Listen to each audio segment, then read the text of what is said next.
South Dakota Territory, May 1876. The wind howled across the wide prairie as Willow Mae McAllister stumbled down the church steps, one hand over her swollen belly, the other clutching her shawl tied against her shoulders. The doors slammed behind her, the echo of Pastor Finch's words still sharp in her ears. "You are no longer welcome here." She blinked hard against the tears, lifting her chin toward the horizon. The town of Dry Creek Falls had turned its back on her. Every last one of them. The same people who had watched her grow up, who had cooed over her engagement to Nathaniel Price, the blacksmith's son. The same people who now whispered behind their hands, calling her a disgrace. Nathaniel had died 6 months ago in a logging accident. They had planned to marry in spring. But winter had been long, and love had come early. Now she carried his child, and that was all anyone saw.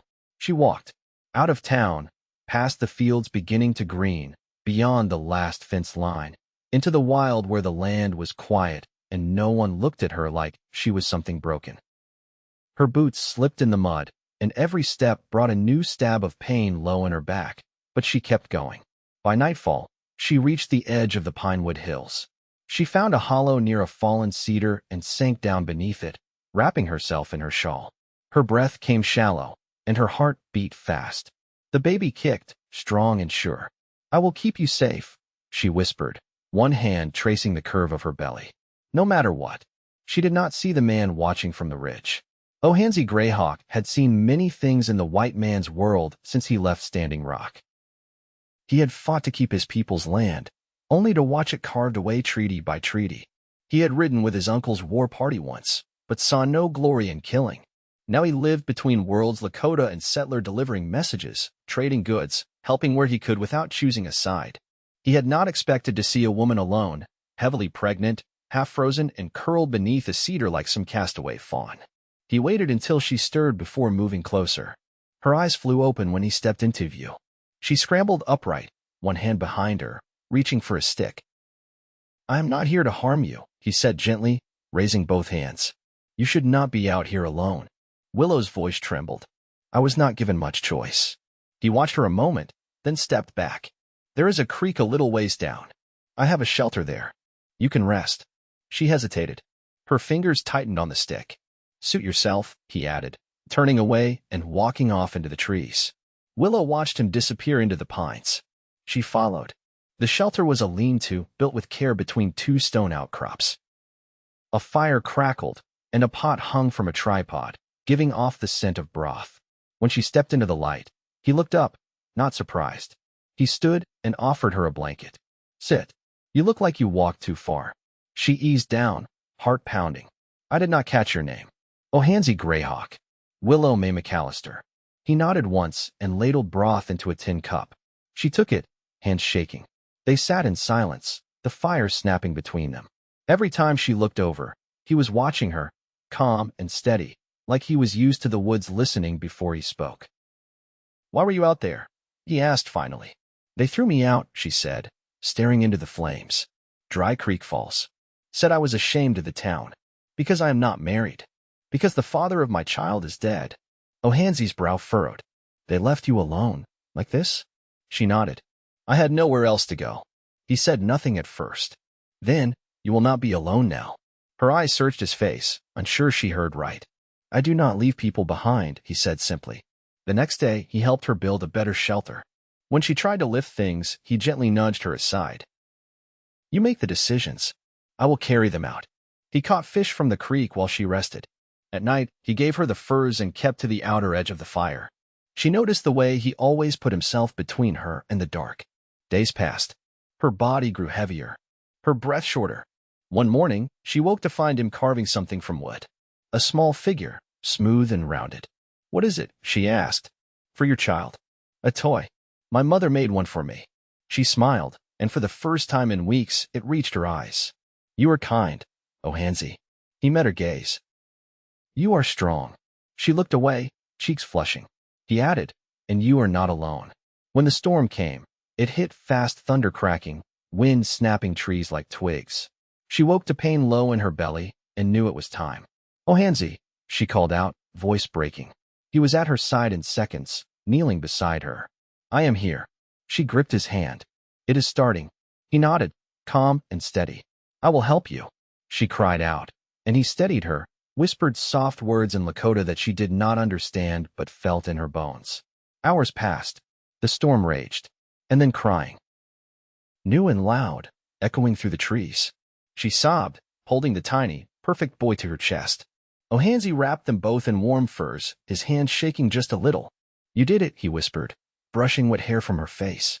Willow looked up at him, eyes full of tears. We did. He smiled then. Not big, not showy, just real. And in that moment, something shifted between them. Not pity, not duty, warmth, respect, something more. She reached up and touched his cheek. Thank you, she said. He turned his face into her palm. You are not alone, Willow. She believed him. By late June, the meadow held more green than brown, and the cottonwoods along the creek whispered with new leaves. Willow stood barefoot in the grass, her son nestled against her chest in a wrap Ohanzee had made from softened deer-hide. She swayed gently, humming a lullaby her mother once sang when the Missouri River flooded and the chickens had to be kept in the parlor. Ohanzee was waist-deep in the creek, pulling a net from the water. He moved with quiet rhythm, never wasting effort. She watched the muscles in his arms shift as he worked, the sun darkening his shoulders where his shirt hung loose from the waist of his trousers. When he noticed her watching, he gave a small nod and held up a speckled trout. That one looks big enough for 2 meals, she said. 3, if you do not mind soup again. I've come to like your soups. He walked the fish to the shore and crouched beside the fire pit, cleaning it with practiced hands. She sat nearby, shifting the baby to her lap. The boy's eyes were just beginning to open fully, their color still undecided. His fingers curled around a strand of her hair. He'll need a name soon, she said quietly. Ohanzee rinsed his hands and sat across from her. Have you thought of one? I've tried, but every time I think I've found the right one, it doesn't sit right. He was silent for a moment. Then, in Lakota, there is a name for one who arrives when the winds change. Luda. She let the syllables settle between them like soft rain. What does it mean? Red blanket.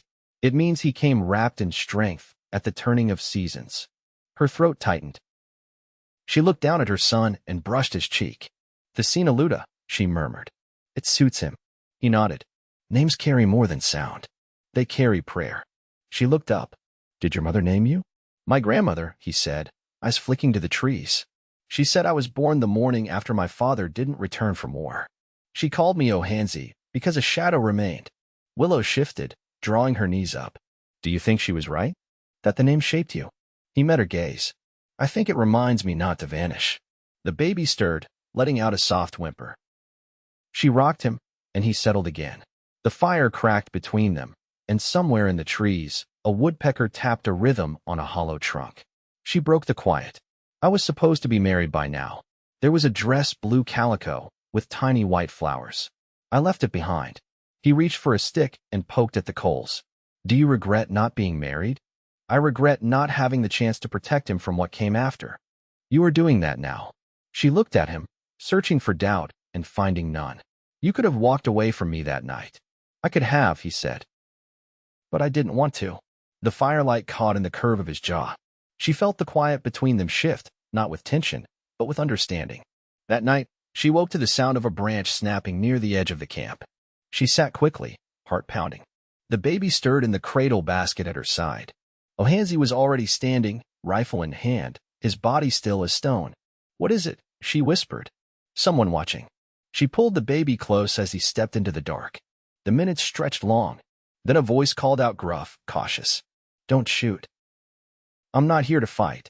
Ohanzee returned with a man in tow-dusty coat, hat in his hands, beard unkempt but eyes sharp. He looked from Willow to the child, then back to Ohanzee. Name's Harlan Price, he said. I was Nathaniel's uncle. Willow stood slowly, her knees unsteady. I remember you. I stopped in Dry Creek a week back. Heard what they did. He shook his head. Didn't sit right.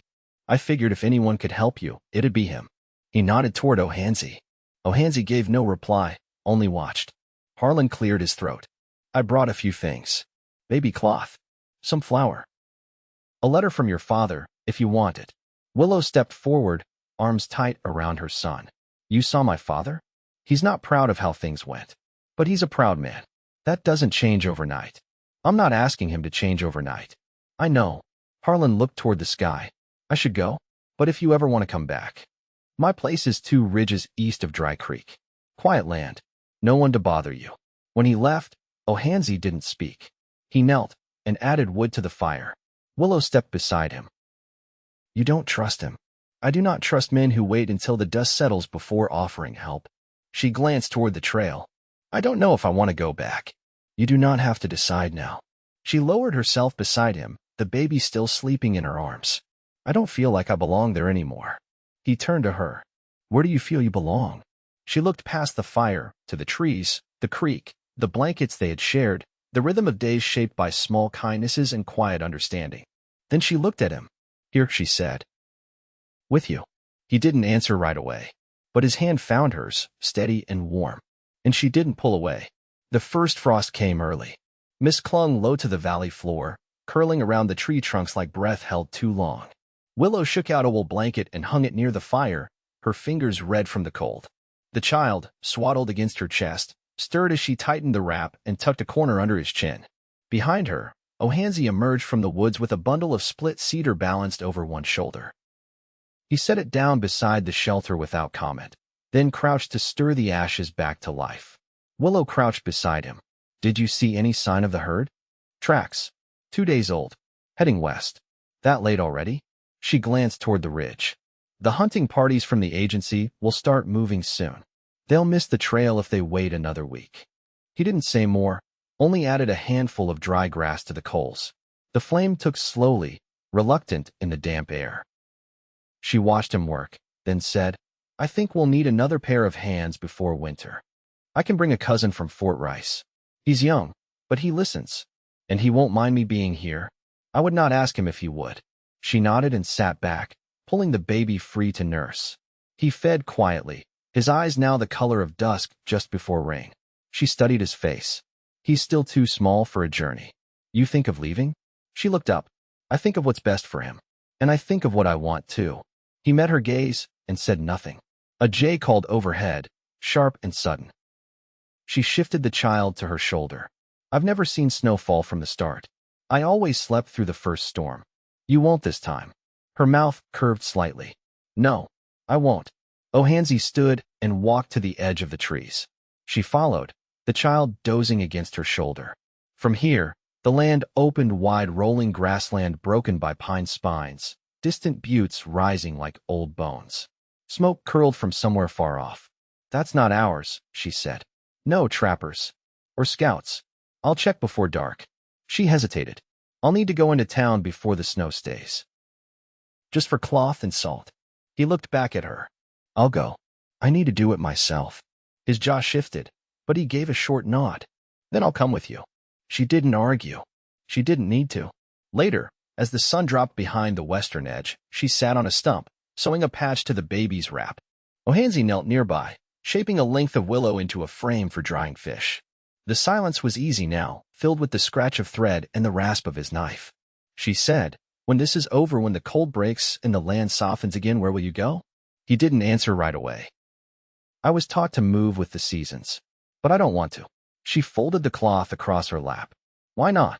He turned toward her. Because I found something worth staying for. Her breath caught, but she didn't look away.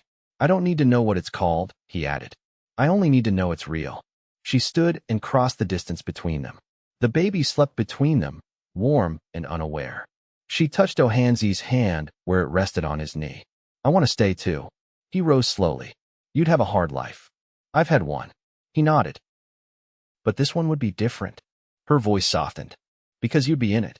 He reached for her then, not with urgency, but with quiet certainty. His hand cupped her cheek, and she leaned into it.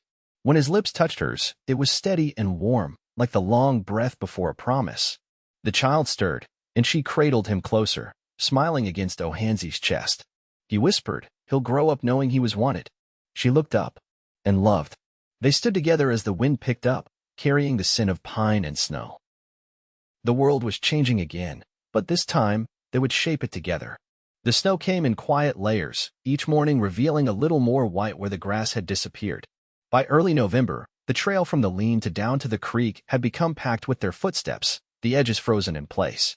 Willow wore 2 layers of skirts now and a man's coat Ohanzee had traded for a thick wool thing with a missing button and a tobacco smell that clung faintly even after she'd scrubbed it in the creek. She didn't mind it. It was warm. And it had belonged to someone who'd seen hard years, same as her.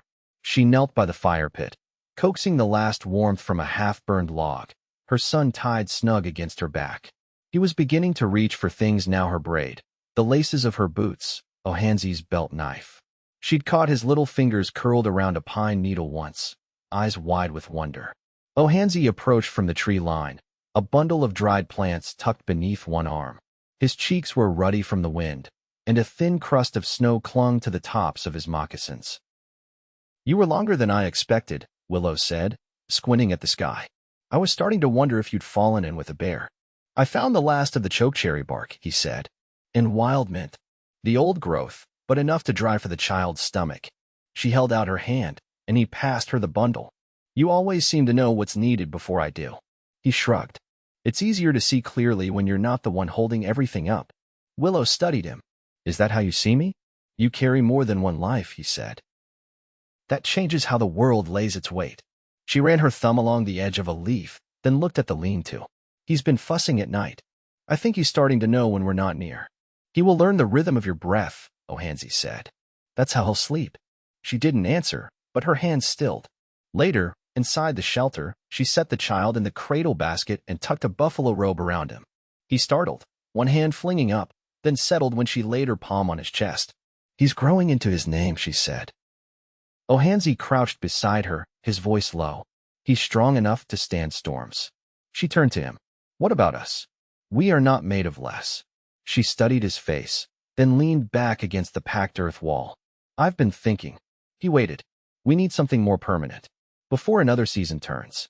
A place with a roof that doesn't sag and walls that don't lean when the wind comes hard." He nodded. "There's a place west, where stone runs close to the surface.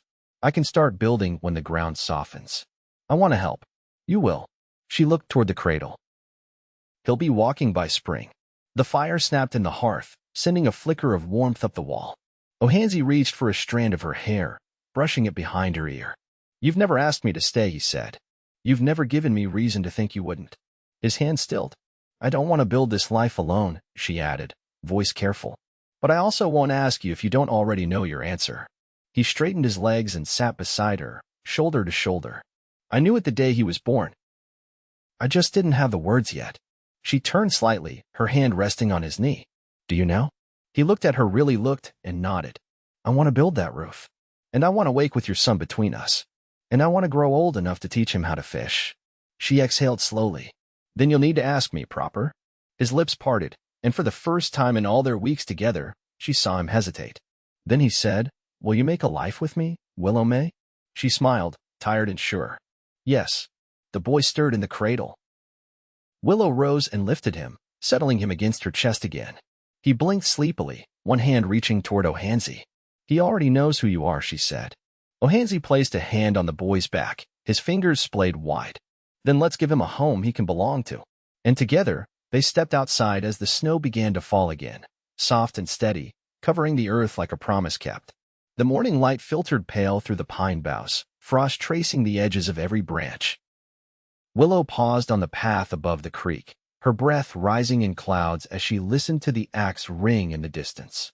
Ohanzee had gone early to the stone ridge, where the ground had finally softened enough to split and shape into the foundation he planned. She could hear the rhythm of his effort, measured, patient, no need to rush.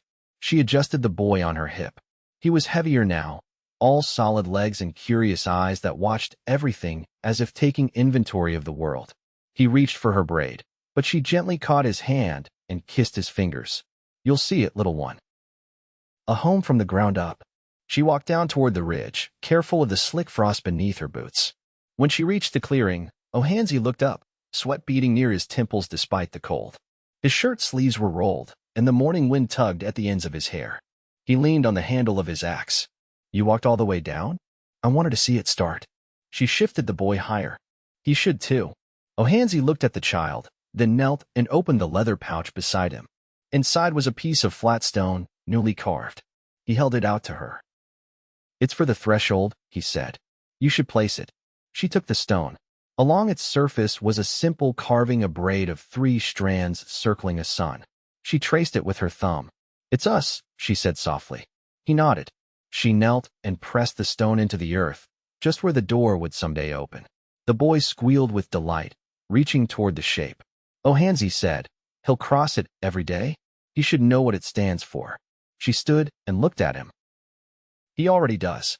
Later, she prepared root cakes at the fire while Ohanzee worked further downhill, setting the second row of stones. The boy sat beside her, chewing on a birch toggle.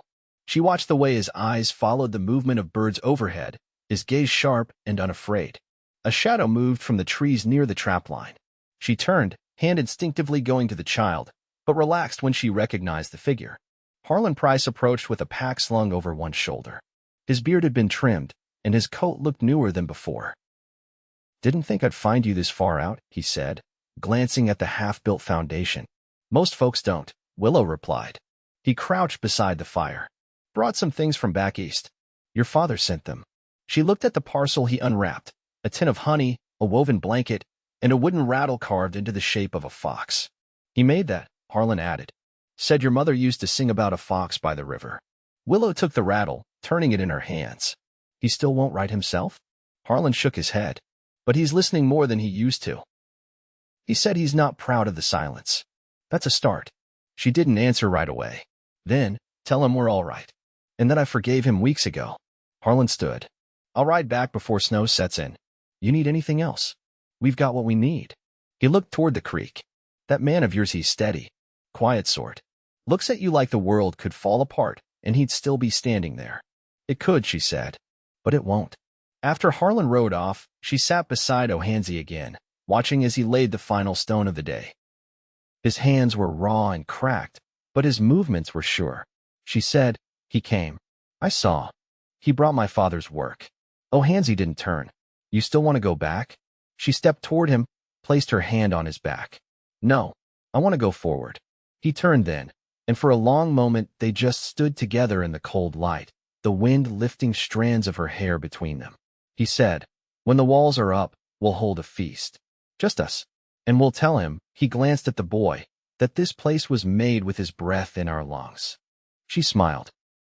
And our hands on the same stone. That winter, the walls rose slow and strong. Willow stitched curtains from old flour sacks, and Ohanzee carved a cradle from pine. The boy took his first steps in the snow, arms outstretched, falling with laughter into his mother's skirts. They dried meat, tanned hides, and traded for flour and iron nails with a miner's widow who passed through twice before spring. By the time the creek thawed, the roof was on, the hearth was built, and the door opened with a smooth swing on handmade hinges. On the first warm day of April, Ohanzee stood in the doorway as Willow swept out the last of the winter dust. She looked up at him, her hair tied back with a strip of red calico, cheeks flushed from work. He said, it feels lived in now. She rested the broom against the wall. It is. He stepped forward, took her hand. I've known many kinds of hunger, but none like the one that started the day you looked at me and didn't ask me to leave. She stepped into him, resting her head against his chest. Then you'll never go hungry again. That night, as the stars settled over the valley and the boy slept soundly in his cradle, they lay together beneath the new roof, the warmth of the fire flickering across the beams above. Outside, the wind moved softly through the trees, no longer a threat, but a song. In the years to come, they would build a smokehouse, plant rows of corn and beans, teach their son to track and carve, and listen to the land. They would open their door to those in need, and turn no one away in shame. But that night, curled in the quiet, with their hands folded together and the rhythm of the child's breath anchoring the dark, they needed nothing more. They had found their home, and each other.